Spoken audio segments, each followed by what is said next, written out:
وحو ليهاي قايا كمية وحو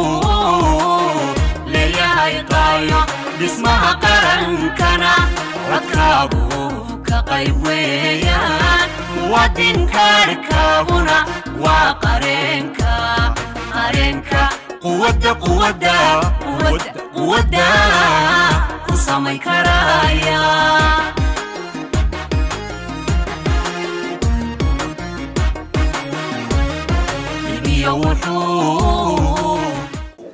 reer Togdheer waan salaamayaa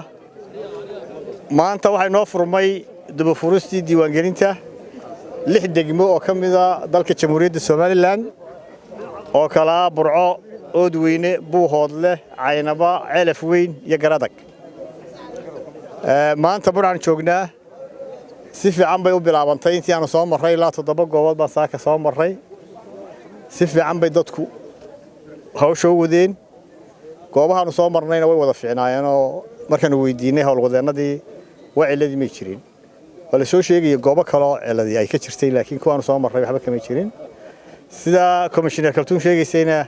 dadka maanta hawsha wada wadada waa arago gobol hore ka soo shaqeeyay waxaan ku guubaabinaynaa uun 6 degmo doorashada in dadku kaararka qaataan isdiiwaangeliyaan dadka loo ogol yahayna waa taa la idin sheegay wadadkii qaan gaadhay doorashadii hore kadib dadkii aan markii hore qaadan kaarka iyo dadkii inta 2 jeer codeeyeen kaarka gubteen oo kaliya ayaa loo ogol yahay 4 cisho in isdiiwaangeliyaan dadka waxa kale oo jira 160 ka badan oo kaard ba commissionka yaala kuwaana waxa commissionku cadeeyeen inay soo raacin doonaan marka kaarka la bedelayo oo qofkii bariga hore aan qaadan kaarka isna uu helayo kaarkiisii